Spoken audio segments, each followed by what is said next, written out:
My dear friends and my viewers, आज जिस personality से मैं आपको मिलवाना चाहता हूं इज सो स्पिरिचुअल पर्सन।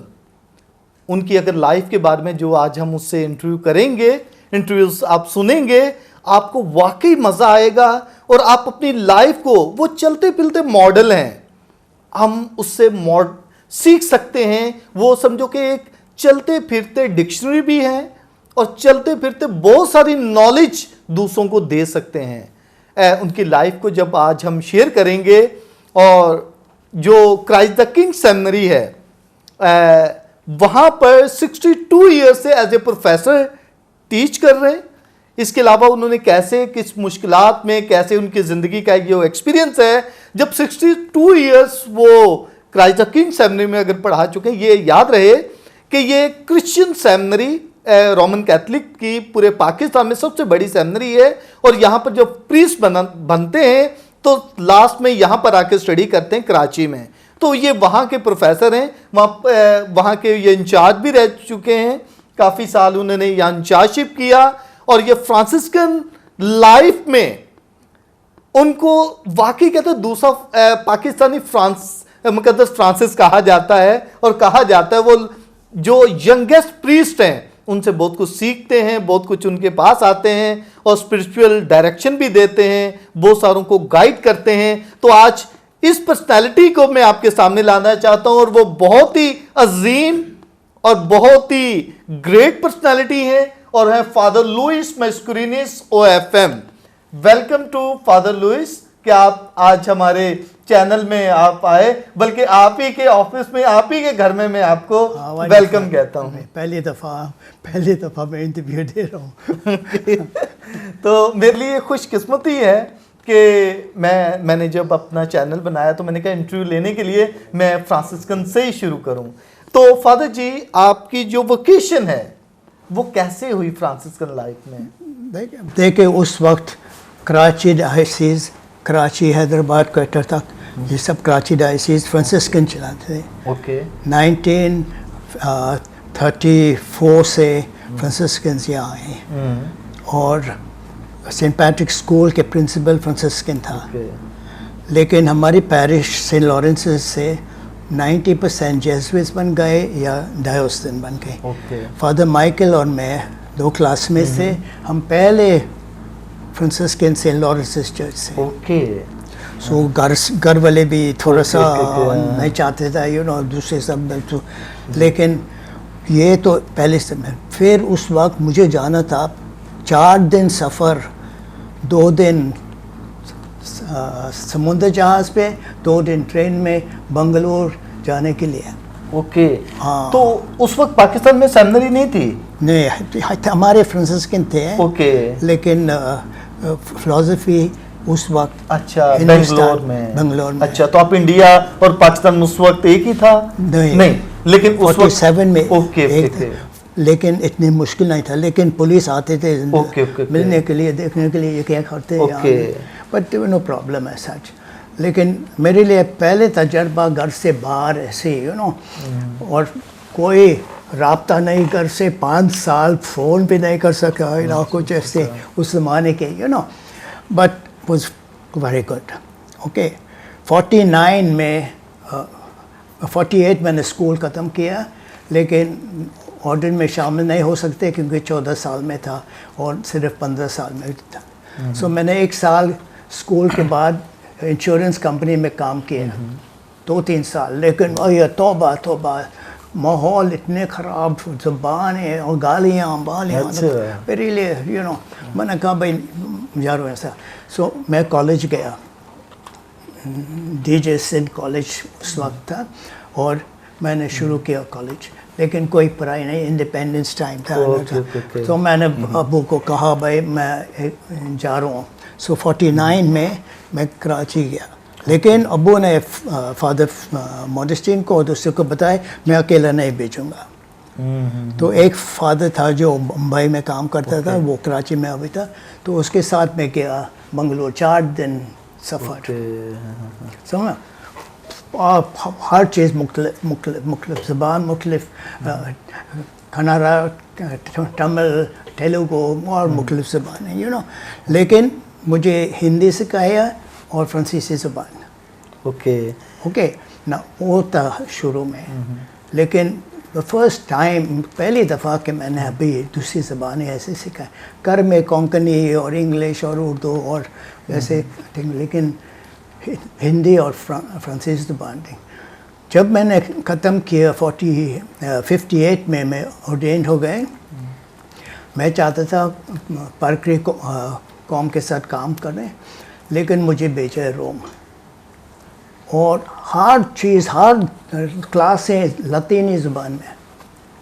हमने कुछ ना कुछ स्कूल में पढ़े, लेकिन लेक्चर ज़बान में, हमें लेक्चर देना लतीनी ज़बान में, हमें किताब लिखना था लतीनी ज़बान में, लेकिन हमने किया। दूसरे कर सकते हैं, हमने कहा वही हम कर सकते हैं, तो 3 साल में मैंने ख़त्म किया। ये फ्रांसिस्कन जर्नी जो आपकी है बड़ी एडवेंचर है, और मैं कहता हूँ मैं बड़े लकी हूँ। लकी के जहाँ मैं गया कामयाब हूँ। जब मैं गया हिंदुस्तान में, हिंदी अब तक मैं पढ़ सकता हूँ, और फ्रांसीसी ज़बान में पढ़ सकता हूँ। जब मैं गया ऑर्डेन्ड हो गया 58 में, फिर कहने लगे भाई आपको जाना है डॉक्टरेट के लिए, और वहाँ इंटरनेशनल कॉलेज 36 नेशंस थे कॉलेज में। तो हमने एक दिन जर्मन के साथ, एक दिन डच के साथ, तो हमने सीखा है लैंग्वेजेस ऐसे। और मेरे लिए बहुत ये था कि 14-15 ज़बान में पढ़ सकता हूँ। फर्ज जी, आपने 14-15 आपको लैंग्वेजेस आती हैं। मैंने सुना आपको अरबी लैंग्वेज भी आती है।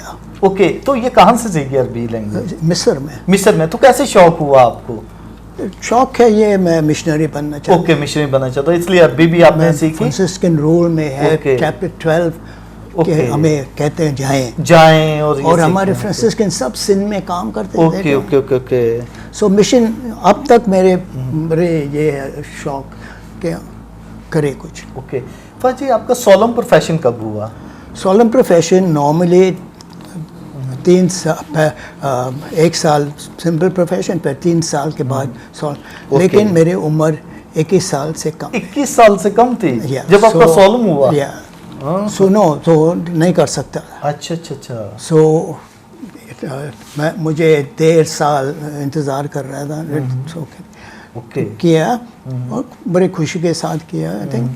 और वो था 54 में और 58 जनवरी में मेरी ऑर्डिनेशन हुई। समझे? और मैं समझा अभी मैं जाऊंगा कोलियों के साथ लेकिन मुझे बताया रोम जाना है। तो हम गए बड़े शौक से, लेकिन माय गुडनेस लतीनी ज़ुबान में और ये है वो है वन गॉड या तौबा और कोई, लेकिन प्रोफेसर अच्छा था, उसको इंग्लिश भी आती थी लेकिन मदद भी दी है। और 3 साल में मैंने किताब लिखी है, सब कुछ डॉक्टरेट किया। ओके फर्ज जी, आपने कितनी बुक्स लिखी हैं? बहुत ही लिखा है बहुत ज़्यादा। लेकिन ज़्यादातर आर्टिकल्स लेकिन और मैं चाहता हूँ स्टूडेंट अब पूछे स्टूडेंट से बहुत हेल्प देता हूँ। वो थीसिस लिखते हैं, उसकी मदद देते हैं, सब कुछ। तो फर्ज जी, जैसे देखा जाए ऑर्डिनेशन आपकी कहाँ पर हुई?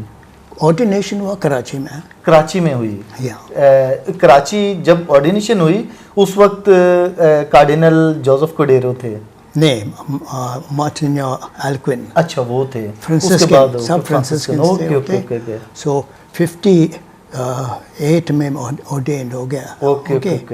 ये कराची डायसिस सेकुलर प्रीस्ट को दिया 74 में। 74 में। ओके। तो फर्जी, आपकी जो लाइफ जब आपने ऑर्डिनेशन की तो सबसे पहले आपकी अपॉइंटमेंट कहाँ हुई? सबसे पहले अपॉइंटमेंट रोम भेजे। रोम? अच्छा, डॉक्टरेट करने के लिए ज़ुबान लतीनी ज़ुबान में लेकिन हमने किया। ओके। लेकिन मेरे लिए ओपनिंग था कि मुझे नहीं मालूम था कि मैं शौक था ज़ुबानें सीखना। लेकिन जब इंटरनेशनल कॉलेज ऐसे हम स्टूडेंट्स के साथ जर्मन्स के साथ रिक्रिएशन करते रहे या कुछ ऐसे, उसी ज़बानों में हमने रिक्रिएशन किया। और ये बहुत फ़ायदेमंद, जब मुझे थीसिस लिखना है मैं किताब पढ़ के तो प्रोफेसर बड़े ये हैरान हो गए, यार ये 24 साल के 28 साल भी नहीं, और कितनी ज़ुबानें आती हैं सबको। सो मुझे मेरे थीसिस सब डॉक्यूमेंट्स पोर्चुगीज़ ज़बान में। फ्रांसिस्कन्स उस वक्त गोवा से आए हैं, पोर्चुगल से आए हैं गोवा, और फिर उसके बारे में मैंने लिखा है थीसिस लातीनी ज़बान में, लेकिन डॉक्यूमेंट्स सब पोर्चुगीज़ ज़बान में। लेकिन क्योंकि मैंने फ्रेंच भी किया, इटालियन ज़बान हमने सीखा भी नहीं, लेकिन बोलने से लेकिन स्पेनिश ज़बान में, पोर्चुगीज़ ज़बान में मैं सीखते गए। और फिर मैं गया छुट्टियों पर, हमारे सुपीरियर जो थे कहते हैं छुट्टी ले सकते हैं लेकिन काम करना है। सो मैं जर्मनी में काम किया, पेरिस में। अब तक लोग 60 इयर्स के बाद अब तक लोग मेरी मदद करते हैं। तो फाद जी, ये जो आपने 62 years Christ the king seminary में आपने टीच किया, तो कितने आपके स्टूडेंट होंगे? वो बहुत ही ज़्यादा, ये बहुत ही ज़्यादा, लेकिन बहुत भी आए और गए हैं। लेकिन मैंने ये भी सुना है कि आपके जो है बिशप भी जो पाकिस्तान में है, सारे आपके स्टूडेंट हैं। सब मेरे स्टूडेंट्स हैं। सब स्टूडेंट है। तो आप एवरेस्ट है जी जो कुछ सभी, और ये अच्छा। सब मेरे स्टूडेंट्स हैं। अभी जो हमारे मौजूदा कार्डिनल हैं वो भी आपके स्टूडेंट हैं, और जितने भी मैं समझता हूँ पाकिस्तान में सारे, लाहौर में, सब मेरे स्टूडेंट्स हैं। आप तो एक बहुत स्पेशल और बहुत ही, मैं कह रहा हूँ, मैं कहता हूँ मैं लकी हूँ और तंदुरुस्त व्यक्ति। माइंड मेरे अभी उम्र है 88 होने वाले हैं, कोई बीमारी नहीं है। और ये है मिशन कहते कि मेरे शौक तो मैं ये ऑर्डर ने महसूस किया, ऑर्डर ने मुझे बुलाया, ये किताब लिखना है। पूरे ऑर्डर के लिए कॉन्स्टिट्यूशन, रूल सब लतीनी ज़बान में। अच्छा। हमने 8 हफ्ते रोम में काम किया और ये लिखा। 8 हफ्ते में लिखी द ग्रेट वर्क। तो ये है लतीनी और इंग्लिश ज़बान में। तो आपको तो तकरीबन 14-15 लैंग्वेजेस आती हैं, उस पर बहुत कमांड है कि आप ये कमांड है, लेकिन ये मैंने सीखा है, अगर आप कुछ ना कुछ सलाम भी कहे ना ये ज़बान में।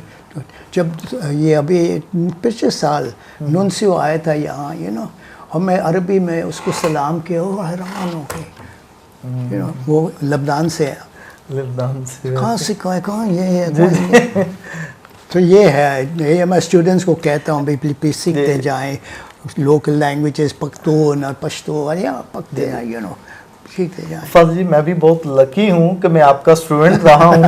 आपने मुझे भी टीच किया है यहाँ पर, तो 2 साल मुझे आपने तकरीबन 2.5 साल टीच किया है इधर फ्रायरी में ही, तो मेरे लिए तो बहुत खुश। मैंने आपसे, मेरे आप स्पिरिचुअल डायरेक्टर भी हैं, तो डियर फ्रेंड्स, मैंने जैसे कहा कि फादर जो हैं उसको 62 इयर्स जो हो चुके हैं, और इनका एक्सपीरियंस जो है तमाम इनके पास आते हैं अपने स्पिरिचुअल डायरेक्शन के लिए, अपनी गाइडलाइन के लिए। मैं अभी भी, मेरे स्पिरिचुअल फादर हैं, मैं स्पिरिचुअल डायरेक्शन के लिए अभी तक फादर लुइस के पास आता हूं, और बहुत अच्छा गाइड करते हैं लाइफ के हवाले से, और मैं समझता हूं कि ये बहुत अच्छी बात है। तो फाद जी, आपका एक्सपीरियंस क्या है जो आपने 62 इयर्स क्राइस्ट द किंग में? पहले मैंने बताया रोम में, ओके लातीनी ज़बान में सब कुछ है। फिर क्योंकि मैंने काम किया जर्मनी में और हॉलैंड में, और